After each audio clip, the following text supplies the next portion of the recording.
الحمد لله نحمده ونستعينه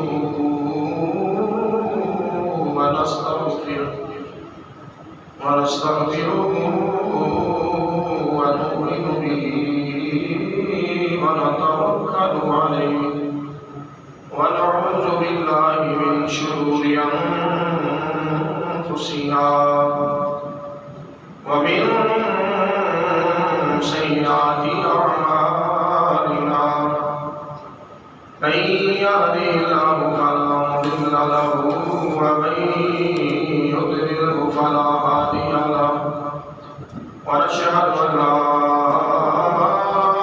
إله إلا الله وحده لا شريك له ونشهد أن سيدنا وشفيعنا وحبيبنا مولانا وملجأنا محمدا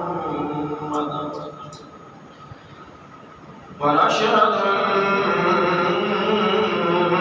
أن سيدنا ومولانا محمدا عبده ورسوله أما بعد فأعوذ بالله من الشيطان الرجيم بسم الله الرحمن الرحيم يا أيها الذين آمنوا أطيعوا الله وأطيعوا الرسول آمنت بالله صدق الله مولانا العظيم وبلغنا رسوله النبي الكريم الرؤوف الرحيم ونحن على ذلك لمن الشاهدين والشاكرين والحمد لله رب العالمين يا رسول الله انظر حالنا يا رسول الله انظر حالنا يا حبيب الله اسمع قالنا إننا في بحر أمر مغرق خذ يدي سهل لنا إشكالنا بندہ پروردگار محمد احمد نبی دوست داری چاری عالم تاب اولاد علی مذہب حنفیہ دارم ملت حضرت خلیل خاک پائی غوث اعظم زیر سایہ ہر ولی صدیق اکش حسن کمال محمد فاروق ذل جاہ جلال محمد استاد آئی شمع جمال محمد حیدر بہار باغی خصال محمد رب اشرح لي صدري ويسر لي امري واحلل عقدة من لساني يفقهوا قولي ان الله وملائكته يصلون على النبي يا ايها الذين امنوا صلوا عليه وسلموا تسليما الصلاة والسلام عليك يا سيدي يا رسول الله وعلى آلك وأصحابك يا حبيب الله الصلاة والسلام عليك يا سيدي يا شفيع المذنبين وعلى آلك وأصحابك يا سيدي يا رحمة للعالمين لطف ان کا عام ہو ہی جائے گا لطف ان کا عام ہو ہی جائے گا شاد ہر ناکام ہو ہی جائے گا شاد ہر ناکام ہو ہی جائے گا اور سائن و دامن نبی کا تھام لو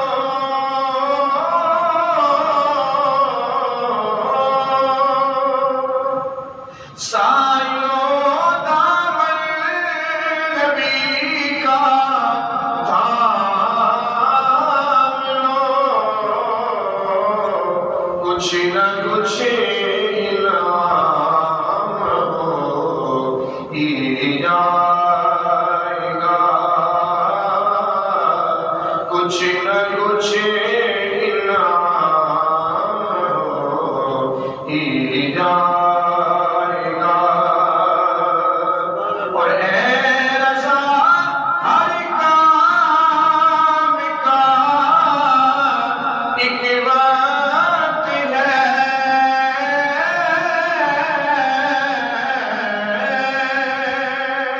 سبحان اللہ۔ اے رضا ہر کام کا ایک وقت ہے، دل کو بھی آرام ہی جائے گا، دل کو بھی آرام ہی جائے گا، شاد ہر ناکام ہی جائے گا، لطف قیام ہو ہی جائے گا، شاد ہر ناکام ہو ہی جائے گا، شاد ہر ناکام ہو ہی جائے گا۔ سبحان اللہ۔ اللہ رب العزت جل جلالہ وعظم شانہ وجل ذکرہ کی حمد و ثنا کے بعد حضور نبی مکرم شفیع معظم تاجدار انبیاء حبیب کبریاء دستگیر دو جہاں غم گسار بے کساں حامی شفیع مجرمان جان کائنات جان جہان کائنات فخر موجودات جناب احمد مجتبیٰ حضرت سیدنا محمد مصطفیٰ صلی اللہ تعالی علیہ وآلہ وسلم کی عظیم بلند بارگاہ میں ہدیہ درود و سلام کا نذرانہ عرض کرنے کے بعد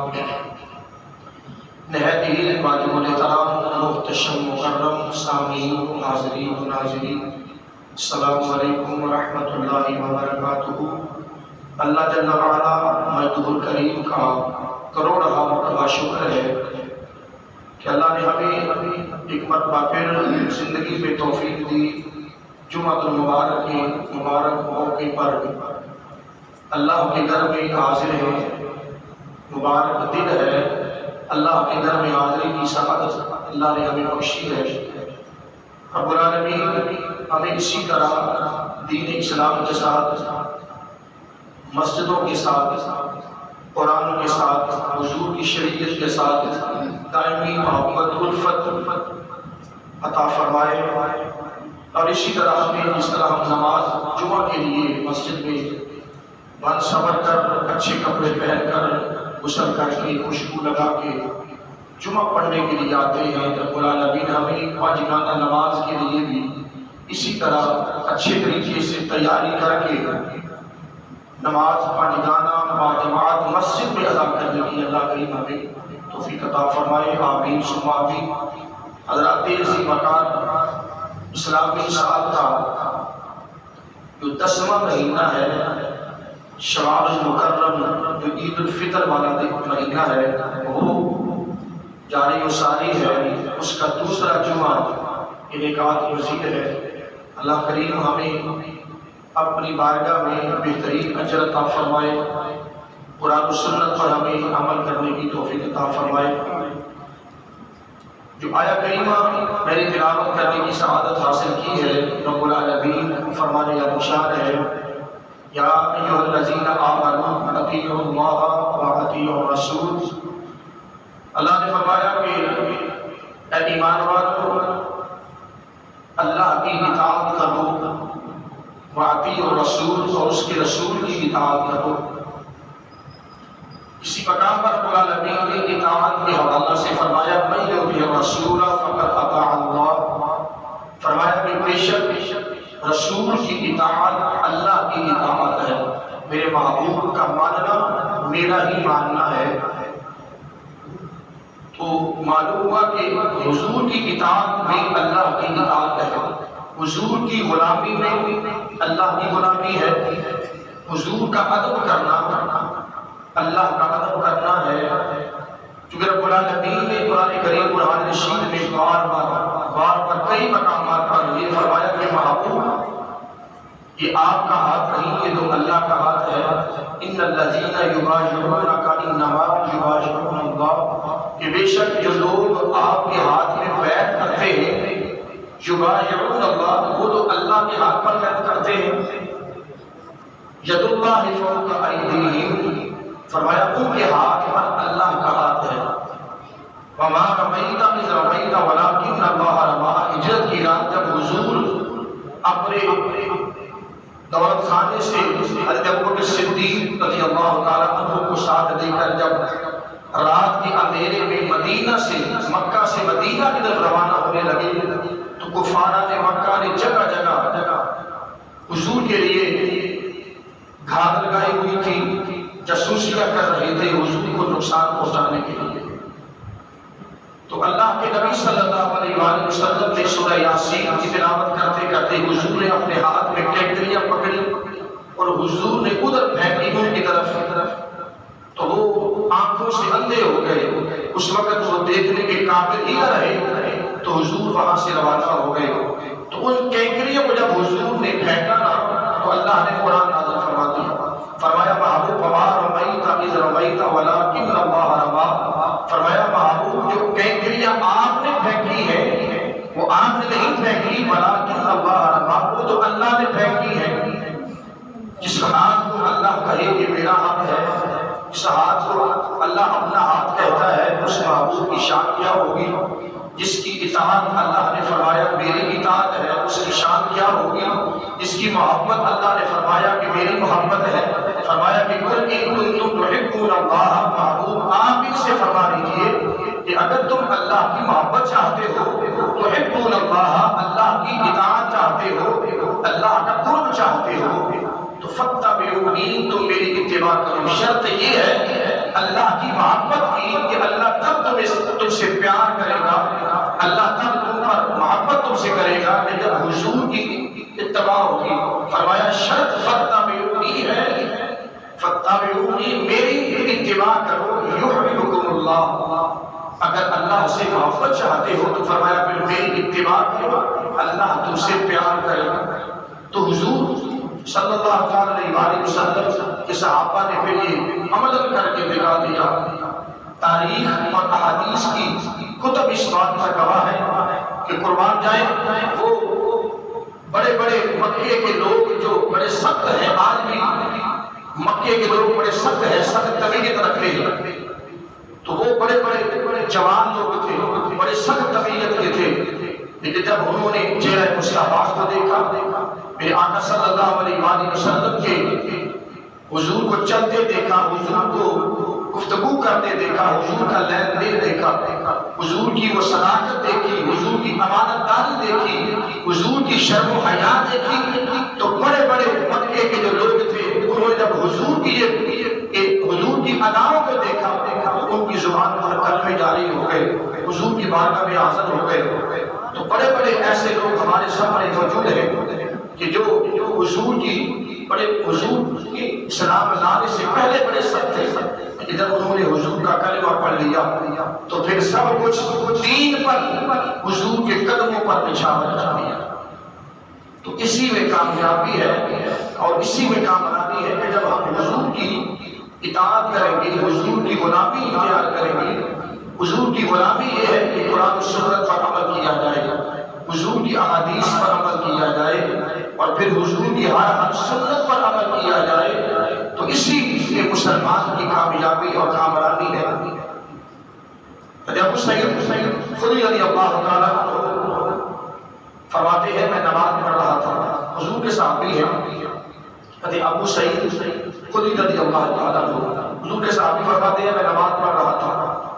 تو نماز کے دوران حضور نے مجھے بلایا تو میں حاضر نہ ہو سکا کیونکہ میں نماز پڑھ رہا تھا۔ تو میں نے نماز کو مکمل کیا تو نماز مکمل کر کے میں حضور کی بارگاہ میں حاضر ہوا اور عرض کی یا رسول اللہ فداک ابی و امی یا رسول اللہ، یا رسول اللہ میں حاضر ہوں۔ اور یہ صحابہ کا عمل ہوتا تھا، احادیث میں موجود ہے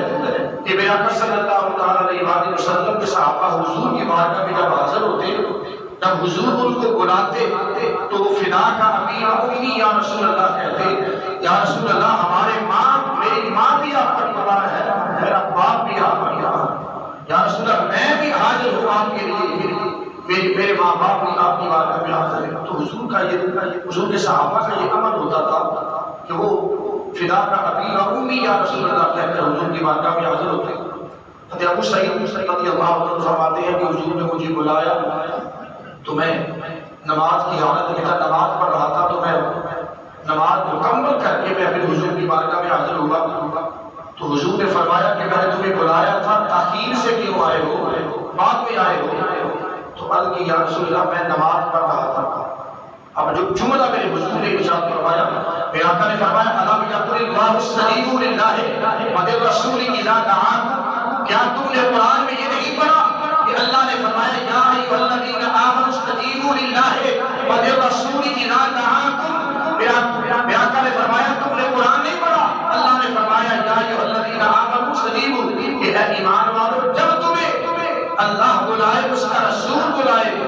تو فوراً ان کی بارگاہ میں حاضر ہو جاؤ۔ کیا تم نے اللہ کا قرآن نہیں پڑھا؟ تو عرض کی یا رسول اللہ میں نے اللہ کا قرآن پڑھا ہے، اس میں ہے کہ میں نماز پڑھ رہا تھا۔ میرے قریب آقا صلی اللہ علیہ وسلم نے فرمایا مسئلہ بھی شریعت کا یہ ہے کہ جب ماں باپ کے لیے یہ ہے، ماں باپ کی عظمت اور شان یہ ہے کہ اللہ اس کے رسول کے حکم کے بعد جو سب سے زیادہ ذمہ داری ہے وہ والدین کی ہے بندے پر، یعنی کہ اللہ کے بعد اس کے محبوب کی اطاعت کے بعد جو سب سے پہلی اطاعت ہے وہ والدین کی ہے۔ ان کے بارے میں رب العالمین نے سورہ بنی اسرائیل میں فرمایا وَقَضَىٰ رَبُّكَ أَلَّا تَعْبُدُوا إِلَّا إِيَّاهُ، فرمایا اللہ کے سوا کسی کی عبادت نہ کرو، وَبِالْوَالِدَيْنِ إِحْسَانًا، اپنے والدین کے ساتھ حسن سلوک کرو۔ اللہ اس کے رسول کی اطاعت کے بعد سب سے پہلی اطاعت، بڑی اطاعت والدین کی ہے۔ تو کریم آقا صلی اللہ علیہ وسلم مسئلہ ہے شریعت کا کہ جب بندہ نفل نماز پڑھ رہا ہو، فرض نہیں نفل پڑھ رہا ہو، تو ماں یا باپ میں سے کوئی اگر آواز دے تو حکم ہے کہ نفلوں کو توڑ دیا جائے، تو پھر ماں یا باپ کی خدمت میں حاضر ہو جاؤ، تو پھر ان کی بات کو سنو، اور یہ ہے کہ جہاں سے تم نے نماز توڑی تھی، نماز سے مراد وہ نفلی نماز، جہاں سے تم نے نماز کو توڑا تھا، چاہے تم قیام میں تھے، چاہے تم رکوع میں تھے، چاہے تم قومے میں تھے، سجدے میں تھے، جلسے میں تھے، تشہد میں تھے، جہاں بھی تم جس قیام میں تم تھے، جس رکن میں تم نماز پڑھ رہے تھے، نفل پڑھ رہے تھے، تمہاری ماں یا تمہارا باپ اگر آواز دیتا ہے تو وہاں سے نماز توڑ دی جائے گی۔ میرا آقا فرماتے ہیں اپنے ماں باپ کی بارگاہ میں حاضر ہو جاؤ، ان کی خدمت کرو، جو حکم دے ان کو مان کر، پھر جب جہاں سے تم نے نماز توڑی تھی اسی مکان پر آ کر اسی رکن میں تم نے نماز کو مکمل کرنا ہے، دوبارہ ضرورت نہیں ہے دوبارہ پڑھنے کی، دوبارہ نیت کر کے۔ حکم یہ ہے کہ نفل نماز توڑ کر جہاں سے تم گئے تھے اسی جگہ پر آ کر ماں باپ کی بات کو سن کر ان کے حکم کی تابع داری کر کے اسی مقام پر آ کے پھر نماز میں رہ کر پھر نماز کو مکمل کیا جائے۔ تو یہ نفلی نماز ہی ہے، لیکن اگر بندہ فرض پڑھ رہا ہو تو یہ حکم نہیں ہے کہ ماں باپ اگر بلائیں تو فرضوں کو توڑ کر ماں باپ کی خدمت میں حاضر نہیں، اگر فرض پڑھ رہے ہو تو پھر فرض نماز مکمل کر کے ماں باپ کی بات سننی ہے، اور اگر نفل پڑھ رہے ہو تو نفل کو توڑ کر حضور کی بارگاہ میں حاضر ہو جاؤ، اپنے ماں باپ کی بارگاہ میں حاضر ہو جاؤ۔ یہ تو نفل کی بات ہے نا، لیکن ادھر تو رسول اللہ کی بارگاہ ہے، ادھر تو اللہ کے رسول اللہ کے محبوب کی بات ہے۔ فرمایا یا ایھا الذین آمنوا استجیبوا للہ وللرسول اذا دعاکم، فرمایا تمہیں اللہ اس کا رسول تمہیں بلائے تو فوراً ان کی بارگاہ میں حاضر ہو جاؤ۔ اب حضور اگر بندہ فرض نماز بھی پڑھ رہا ہو، اب حضور اگر بلائیں تو اسی وقت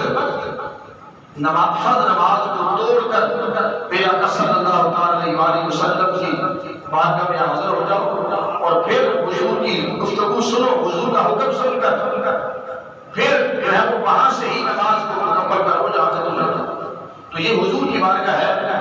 اس لیے کہ لہٰذا نمازی کے لیے ضروری ہے کہ نماز چھوڑ کر رسول اللہ کی بارگاہ میں حاضر ہو جائے۔ فقہا فرماتے ہیں کہ نمازی نماز میں بھی حضور پر درود و سلام پڑھتا ہے، اللہم صلی علی، پہلے بھی پڑھتا ہے السلام علیکہ ایھا النبی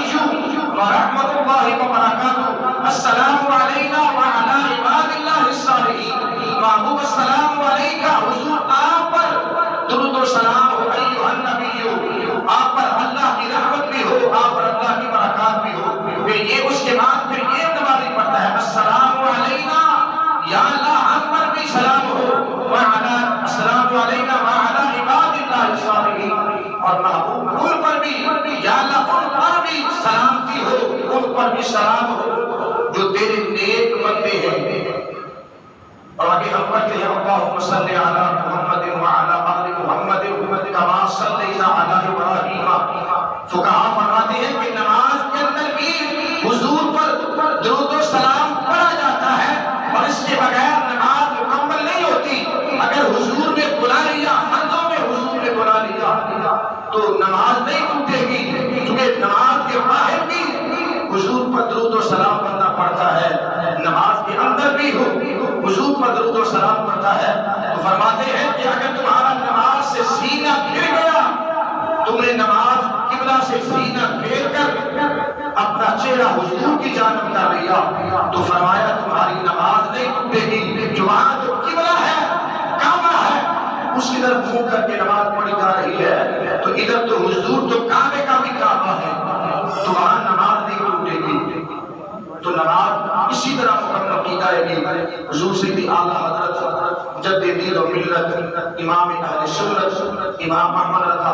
تاجدار بریلی رحمۃ اللہ تعالی علیہ، آپ نے فرمایا تھا کہ حاجیو آؤ شہنشاہ کا روضہ دیکھو، حاجیو آؤ شہنشاہ کا روضہ دیکھو، کعبہ تو دیکھ چکے ہو، اب کعبے کا کعبہ دیکھو۔ سبحان اللہ۔ حضور تو کعبے کا بھی کعبہ ہے، حضور کائنات میں حضور بھی کی جلوہ گری ہوئی تو کعبہ بنا، حضور کی وجہ سے اللہ نے پوری کائنات کو بنایا، قبلے کو بھی بنایا، کعبے کو بھی بنایا، اور پھر اللہ کے رسولوں کو بھی اللہ نے پیدا فرمایا۔ ایون کہ پوری کائنات کو حضور کے وسیلے سے، حضور کی وجہ سے ہی پیدا کیا گیا، اس لیے حضور وجہ تخلیق کائنات ہے، کہ آپ کی وجہ سے کائنات میں تخلیق ہوئی ہے۔ تو ادھر اگر حضور کی بارگاہ میں حاضر ہو تو پھر نماز نہیں ٹوٹے گی۔ کسی نے کیا خوب کہا تھا کہ کیا کرم کیا تیری یاد نے مجھے آج ستایا نماز میں، کیا کرم کیا تیری یاد نے مجھے آج ستایا نماز میں، میرے وہ بھی سجدے ادا ہوئے جو قضا ہوئے تھے نماز میں۔ اگر ہماری نماز مکمل نہیں ہے، نامکمل ہے، اگر حضور کی یاد نماز میں آ جائے تو نماز ہماری کلا بھی ہوگی تو وہ بھی ادا ہو جائے گی۔ ہمارا عشق، ہمارا ایمان یہ ہے کہ حضور کا نام، اگر لوگ تو کہتے ہیں نا کہ اگر معاذ اللہ حضور کا خیال، نماز میں حضور کا خیال آ جائے تو وہ کہتے ہیں کہ نماز نہیں ہوتی، معاذ اللہ، نقل کفر نماز شروع۔ ایک بندے نے یہ کہا تھا کہ معاذ اللہ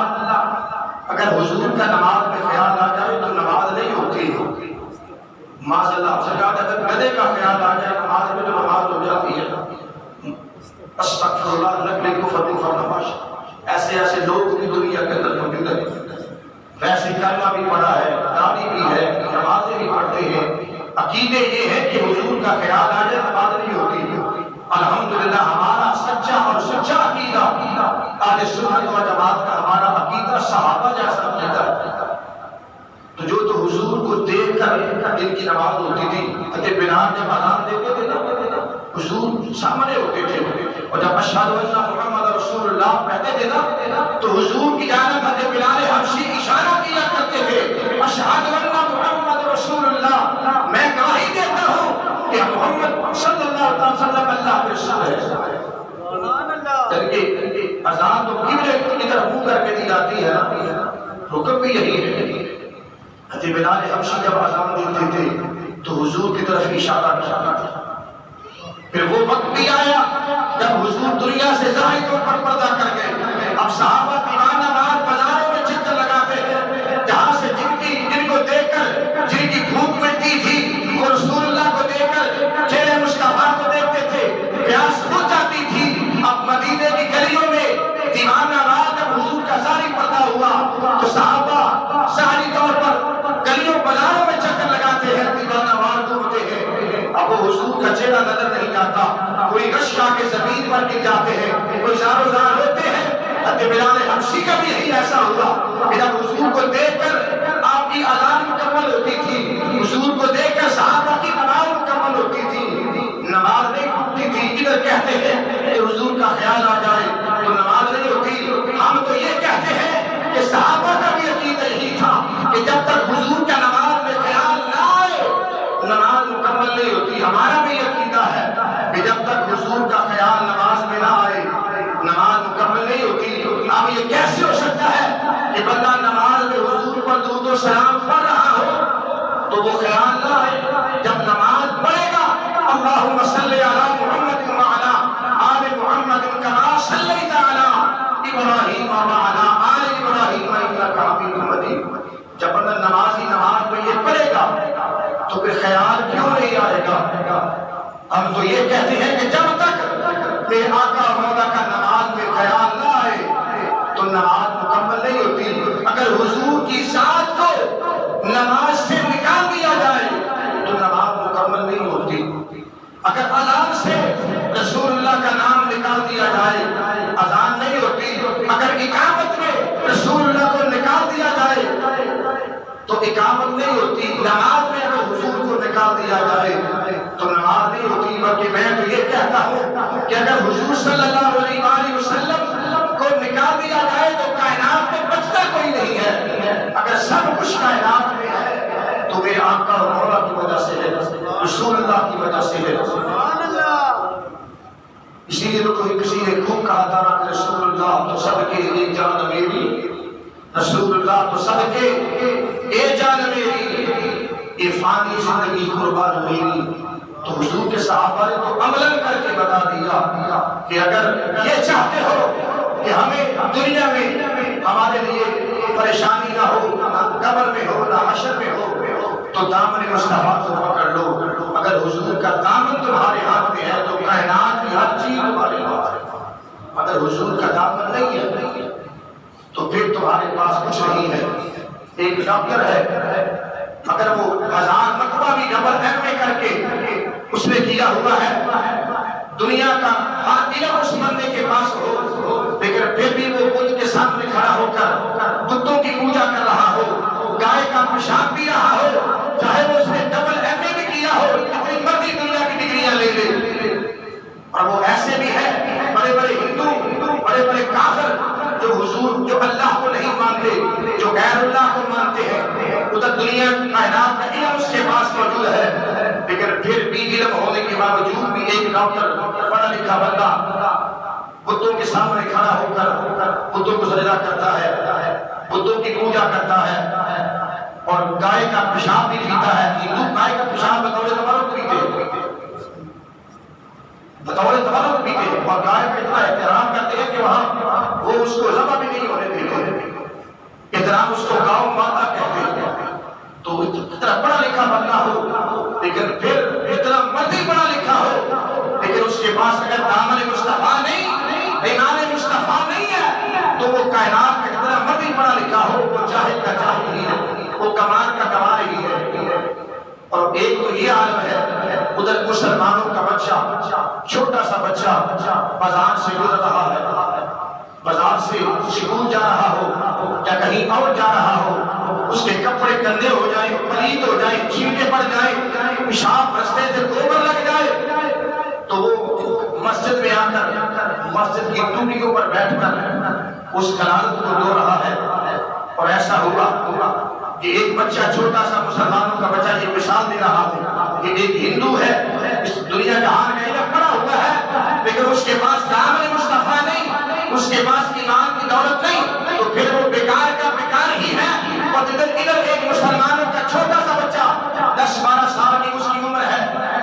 سے گزر رہا تھا، رستے میں اس کے کپڑوں شلوار کو کوئی دو کر لگ گیا، وہ ساتھ مسجد تھی، مسجد میں آ کر مسجد کی جیسے ٹوٹیاں ہوتی ہیں وہاں وہ بیٹھ کر اپنی شلوار کو دھو رہا تھا۔ مولوی صاحب نے کہا کی کر رہے ہیں؟ بچہ کہتا ہے کہ میں قاری صاحب میں اپنے کپڑوں کو دھو رہا ہوں، شلوار گندی ہو گئی تھی دھو رہا ہوں۔ حالانکہ وہ بچہ کسی مدرسے میں نہیں گیا، نہ وہ حافظ ہے، نہ وہ قاری ہے، نہ وہ عالم ہے، نہ اس نے درس نظامی پڑھی ہے، نہ اس کو یہ پتہ ہے کہ یہ نجاست خفیفہ ہے یا نجاست غلیظہ ہے، اس کو کوئی نہیں پتا، نہ اس کو شریعت کے قانون کا پتہ ہے، لیکن اس کو یہ پتہ ہے کہ میرے کپڑے پلید ہو گئے ہیں۔ کیا ہے بات؟ کیا ہے بات؟ یہ ہے کہ اس بچے کے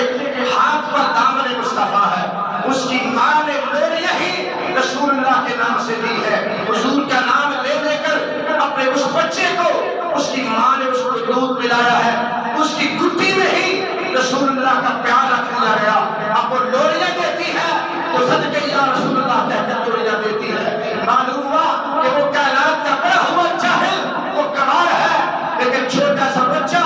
کئی درجے اس سے افضل اور اعلیٰ ہے، اس لیے کہ اس بچے کے ہاتھ میں دامن مصطفیٰ ہے، اس بچے کے گھٹی میں رسول اللہ کی محبت کو ڈالا گیا ہے، اس کے دل میں حضور کا پیار ڈالا گیا ہے۔ جب اس کی ماں اس کو لوریاں دیتی تھی تو صدقے یا رسول اللہ کہتی تھی، اس کی ماں اس کو لوریاں دیتی تھی تو حضور کی ناک پڑھ کر لوریاں دیتی تھی، تو وہ بچہ کائنات میں افضل اور اعلیٰ ہے، عالم دین میں نہیں ہے، لیکن پھر بھی ان لوگوں سے افضل اور اعلیٰ ہے، اس لیے کہ اس کے ہاتھ میں دامن مصطفیٰ ہے۔ سبحان اللہ۔ اور کہہ رہا تھا حضور کا دامن ہو تو بندہ پلید بھی ہو تو پاک ہو جاتا ہے، شہری پلیتی بھی بندے کی دور ہو جاتی ہے، پادری پلیتی بھی دور ہو جاتی ہے۔ ہم مسلمان ہیں، نمازیں بھی پڑھتے ہیں، لیکن پھر بھی ہم دو نمبریاں کرتے ہیں۔ ہمیں نماز تب فائدہ دے گی جب ہم نے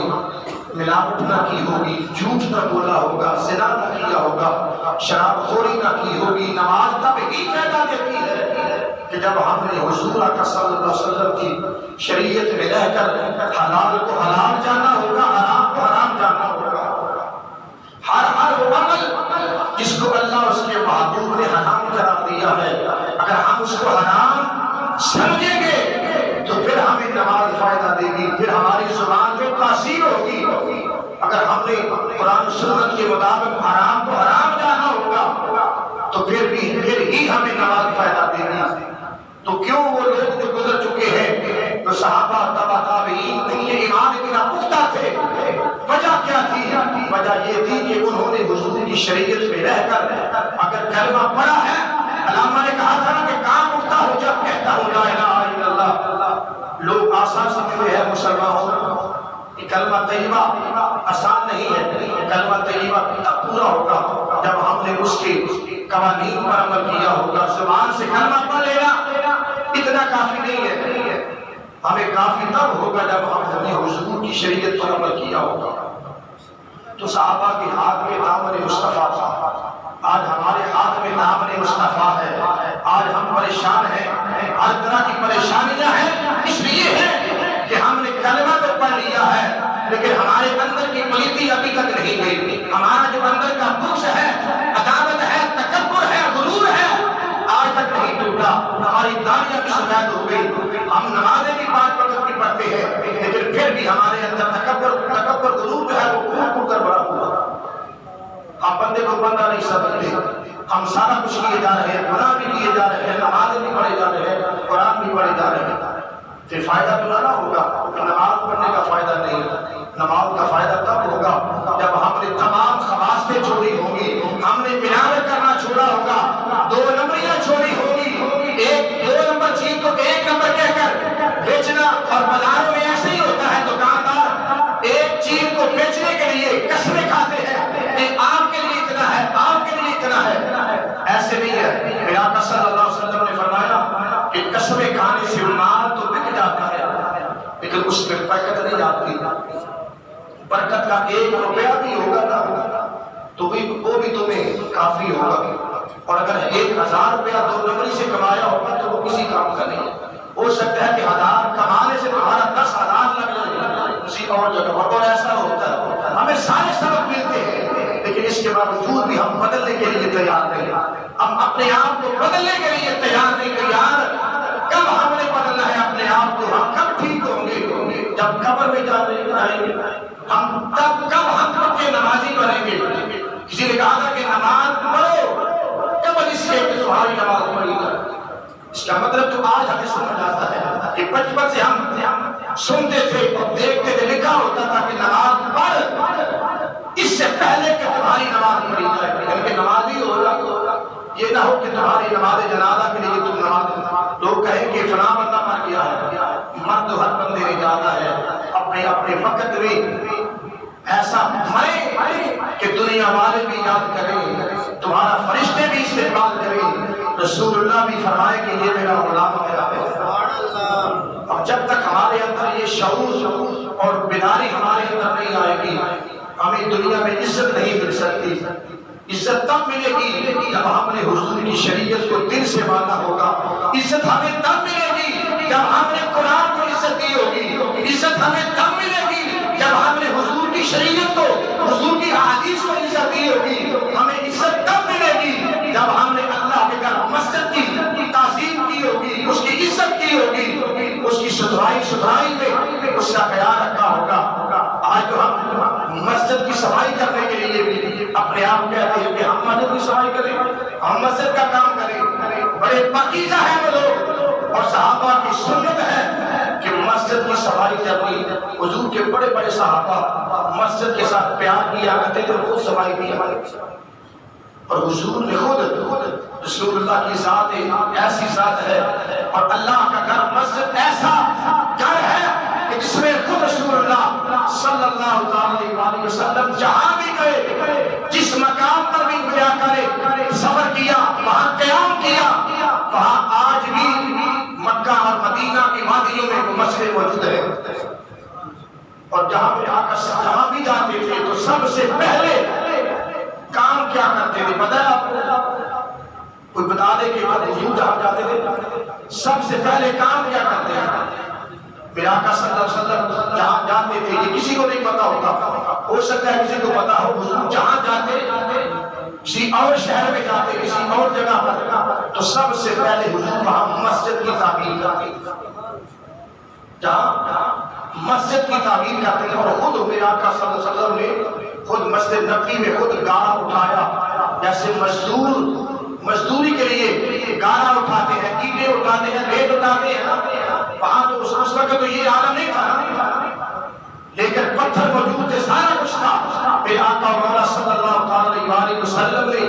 اتنا اللہ کے گھر سے پیار کیا کہ جہاں جاتے ہیں مسجد کی تعمیر کرتے ہیں۔ اب میرے آقا صلی اللہ علیہ وسلم ہجرت کر کے مکہ سے مدینہ آئے، اب مکہ مدینہ منورہ سے تھوڑا سا دور مسجد قباء ہے، جہاں میرے آقا صلی اللہ علیہ وسلم نے وہاں قیام فرمایا۔ اور میرے آقا نے ابھی مدینہ میں داخل نہیں ہوئے، حضور کے صحابہ کچھ حضور کے ساتھ ہیں، حضرت ابوبکر صدیق بھی حضور کے ساتھ ہے، اور آج بھی مدینہ میں مسجد قباء موجود ہے۔ ایک ہفتے کے بعد ہر ہفتے والے دن میرے آقا صلی اللہ علیہ وسلم وہاں مدینہ منورہ سے پیدل قباء کی طرف جاتے تھے اور وہاں جا کر نماز پڑھتے تھے۔ میرے آقا نے فرمایا وہاں 2 نفل پڑھنے سے اللہ کریم ایک حج اور ایک کامل عمرے کا اللہ کریم ثواب عطا فرماتا ہے۔ اور حضور ابھی مدینے میں داخل نہیں ہوئے تو حضور نے مسجد قباء کی بنیاد رکھی، اور حضور نے پھر وہاں خود کام کیا۔ اور مدینہ منورہ میں جب مسجد نبوی کی تعمیر حضور نے شروع کی تو حضور کے صحابہ نے اپنا سب کچھ تن من دم سب کچھ حضور کے قدموں پر نچھاور کر دیا۔ بڑے بڑے مالدار تھے، ان میں تکبر نہیں تھا، ان میں غرور نہیں تھا۔ تکبر کب آتا ہے؟ جب بندے کے پاس مال ہوتا ہے تو مال کسی کی ملکیت نہیں، مال تو وبال ہے۔ مال وبال تب ہوتا ہے کہ جب ہم نے اس کو صحیح طریقے سے استعمال کیا ہوگا۔ کیا آپ نہیں لگتا کہ اللہ نے مال دیا ہو، جوانی دی ہو، اللہ نے دنیا جہان کی نعمتیں دی ہو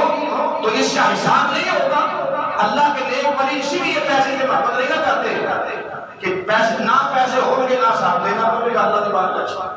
اللہ کے ولی اسی واسطے پیسے سے پیار نہیں کرتے کہ جنہ کچھ ہوئے گا ہر چیز کا حساب دینا ہے، اور جنور گل ہے، پکی گل ہے کہ جنہیں ساڈے کول مال ہوئے گا، جنہیں ساڈے کول چیزاں ہوں گی، ہر چیز کا حساب دینا ہے۔ اس واسطے اللہ دے نیک بندے جڑے نے وہ مال نال پیار نہیں کرتے، اگر مال آ جائے نا تے جب تک اس مال کو غریباں تقسیم نہیں کرتے انہوں کو چین ہی نہیں آتا۔ میرے آقا صلی اللہ علیہ وسلم اس طرح پیار کرتے مسجد نبی میں، جب حضور نے شروع کی تو حضور نے خود گاڑا اٹھایا، مزدوروں کی طرح حضور نے کام کیا۔ صحابہ فرماتے جیسے ماشاءاللہ جزاک اللہ مسجد کے ساتھ بڑھ چڑھ کر تعاون فرمایا کریں، رب العالمین آپ کے مال میں حضور اللہ کریم آپ کے مال میں عزت آبرو عطا فرمائے اور آپ کے مال میں برکت عطا فرمائے۔ تو مسجد کے ساتھ بڑھ چڑھ کر تعاون فرمایا۔ تو آقا صلی اللہ علیہ وسلم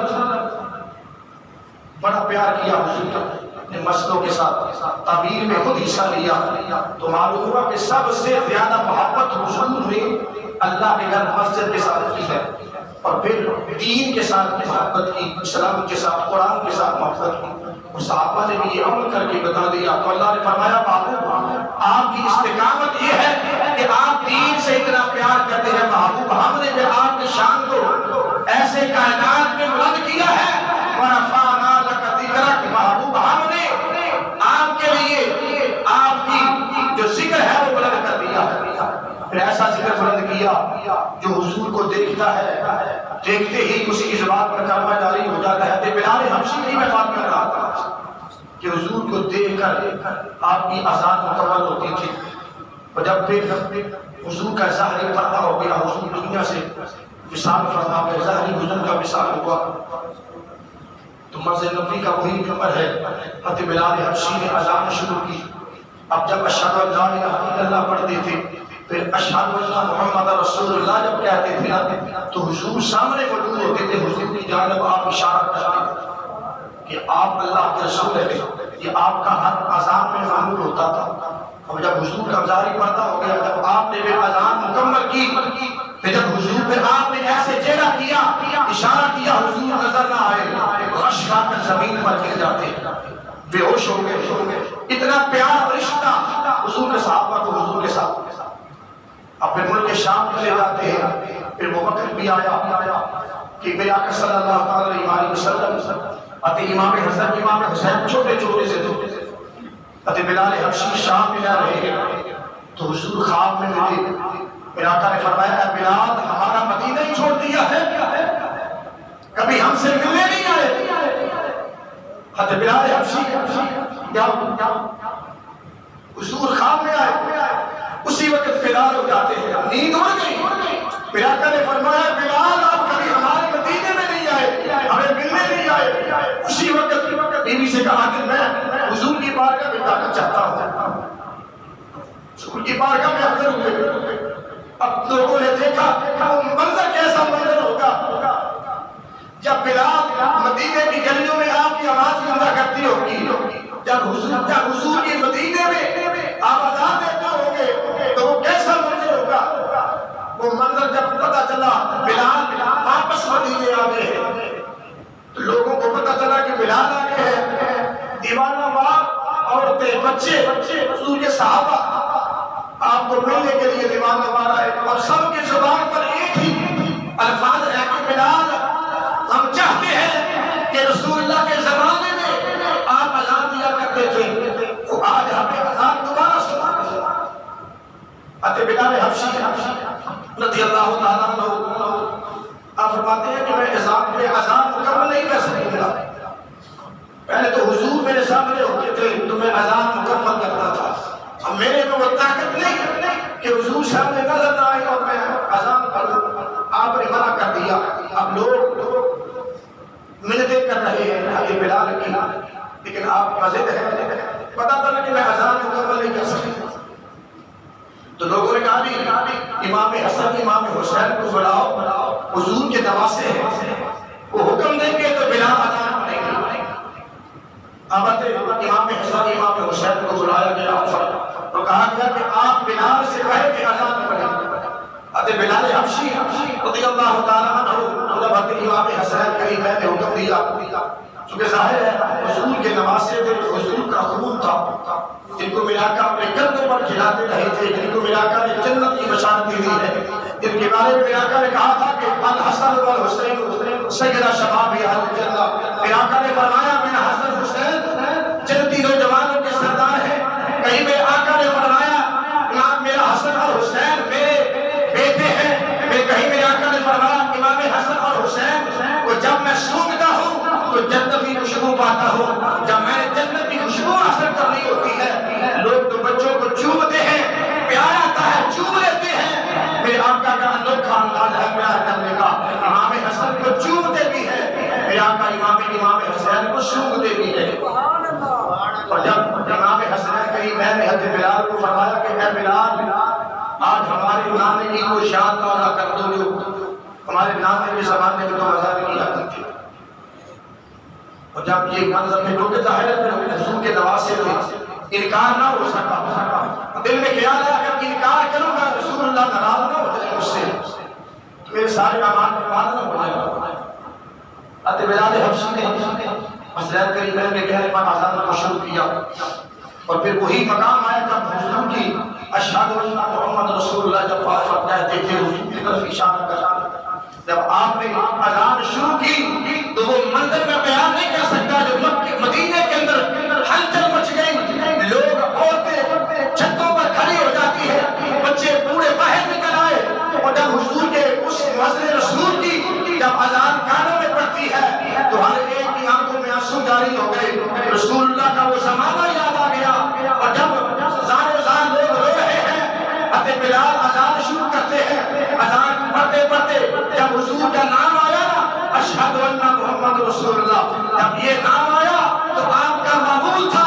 آپ اپنا چہرہ پھیر کر حضور کی طرف اشارہ کرتے تھے، جب آپ نے چہرے کو پھیرا اور اشارہ کرنے لگے تو حضور نظر نہ آئے، حضرت بلال حبشی غش کھا کر زمین پر گر گئے اور بے ہوش ہو گئے، اور لوگوں نے پکڑا آپ کو پانی پلایا، آپ کو ہوش میں لایا، اتنا روئے کہ آپ کے آنکھوں میں رو رو کر ہلکے پڑ گئے، اور پھر آپ نے پھر ان کے شام کی طرف چلے جاتے ہیں۔ تو یہ میرے آقا صلی اللہ علیہ وسلم کے صحابہ کا طریقہ تھا، اتنا پیار تھا اپنے اذان سے، اتنی محبت تھی نماز سے، اتنی محبت تھی نماز والے سے، اتنی محبت تھی قرآن سے، اتنی محبت تھی قرآن والے سے، قرآن سے بھی محبت ہے، صحابہ قرآن سے بھی محبت ہے، اگر یہ محبتیں ہو تو پھر مسلمان صحیح بنتا ہے۔ تو یہ میرے کریم آقا صلی اللہ علیہ وسلم کے صحابہ کی عظمت و شان ہے، اور حضور کریم آقا صلی اللہ علیہ وسلم ایک اسلام کو یہ بھی ایک منظر ہے اسلام کا، اسلام اپنی پاور خود رکھتا ہے۔ اب تو ایک وقت بھی تھا کہ جب کھانے کے لیے کوئی چیز نہ ہوتی تھی، میرے آقا صلی اللہ علیہ وسلم فاقے سے ہے، کئی دن تک حضور نے کچھ کھایا پیا نہیں، تو اتنی نکاحت حضور کے چہرے پر آئی کہ پتہ چلتا تھا، جو دیکھتا تھا کہ حضور نے کئی دن سے کھانا نہیں کھایا،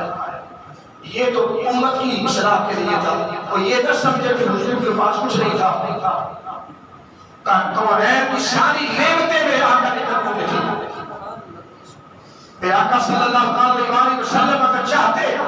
تو اشارہ کرتے، میرے آقا نے فرمایا کہ میں اشارہ کروں تو یہ پہاڑ سونے کے بن جائے گا، جو جن کے اشارے پر سورج اپنے وقت پر آ سکتا ہے، جن کے اشارہ کرے چاند کے دو ٹکڑے ہو جائے، تو پھر یہ دنیا جہان کے یہ نگر پانی کی کیا بات ہے، روٹی پانی کی، لیکن یہ امت کی اصلاح کے لیے تھا کہ اگر مشکل وقت بھی آ جائے تو پھر بھی اللہ کا کہ اللہ کی عبادت نہیں چھوڑنی، قرآن نہیں چھوڑنا، نماز نہیں چھوڑنی۔ اگر آج ہم پریشان ہو جائیں ہم نماز ہی چھوڑ دیتے ہیں، ہم قرآن ہی چھوڑ دیتے ہیں، بیمار ہو جائے، پریشانی آ جائے،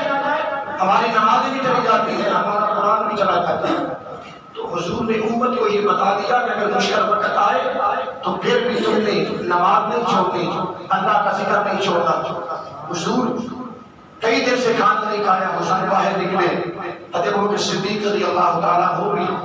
وہ بھی فاقے سے تھے، کئی دن سے آپ نے بھی کھانا نہیں کھایا تھا۔ جب حضور باہر نکلے بازار میں، سامنے ابوبکر صدیق دکھ گئے تو آقا صلی اللہ علیہ وسلم کو دیکھ کر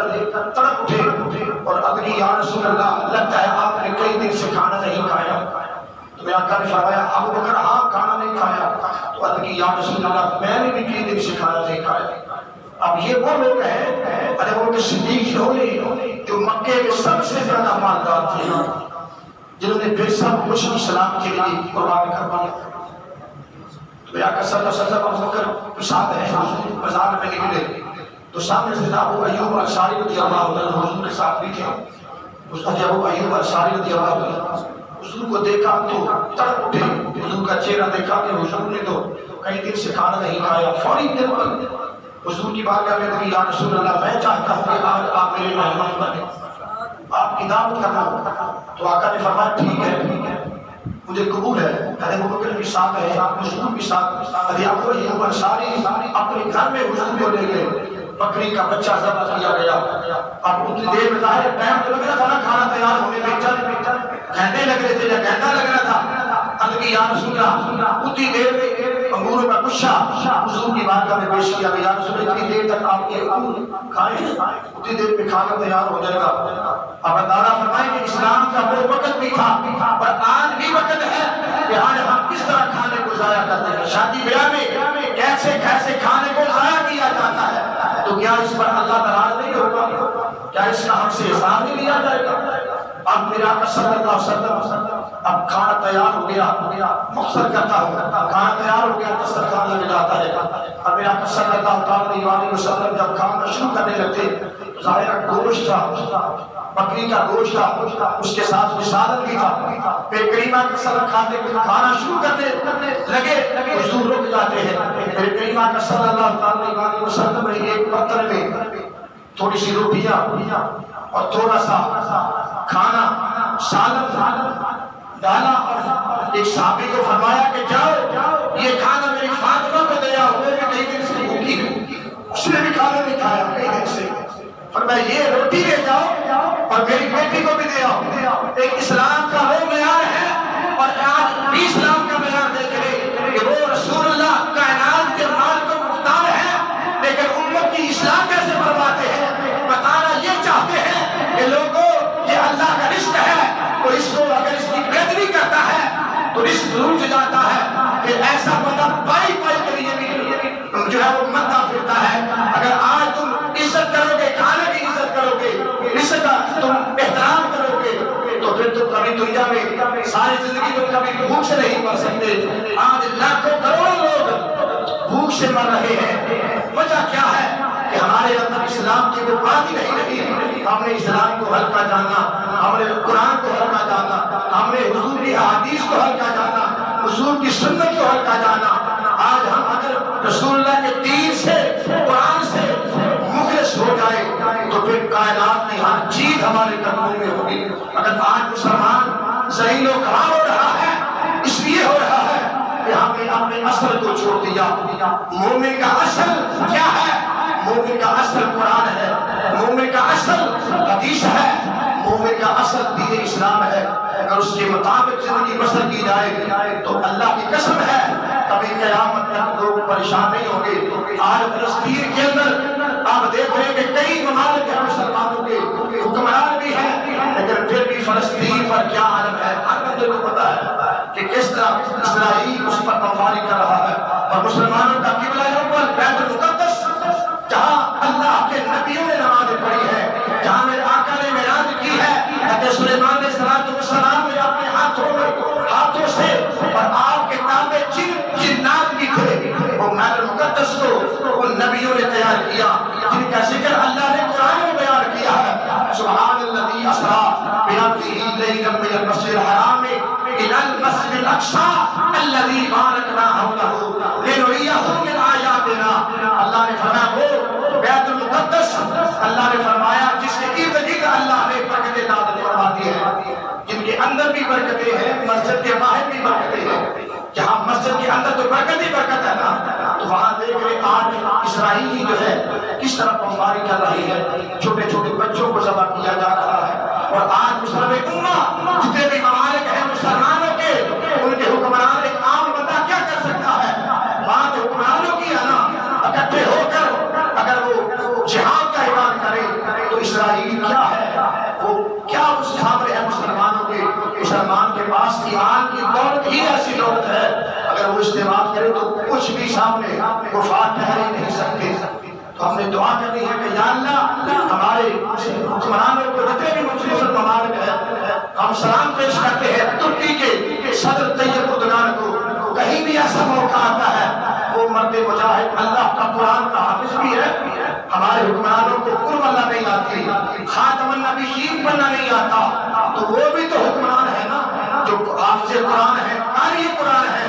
کہیں مافر ہو تو طیب اردگان تلاوت کرتا ہے تو دل میں اتر جاتی ہے، اتنی بہترین آواز ہے، حضور کی بات پڑھتا ہے، کوئی ایسا مقام ہوتا ہے وہ سب سے پہلے مرد مجاہد بولتا ہے یا اللہ ہمارے حکمرانوں کو بھی غیرت ایمانی نصیب فرما۔ اللہ کی بارگاہ میں دعا ہے خالق کائنات اللہ کریم مسلمانوں کے پر حال پر رحم و کرم فرمائے، بالخصوص فلسطین کے لوگوں پر ان کے حال پر اللہ کریم رحم و کرم فرمائے، آمین۔ وآخر دعوانا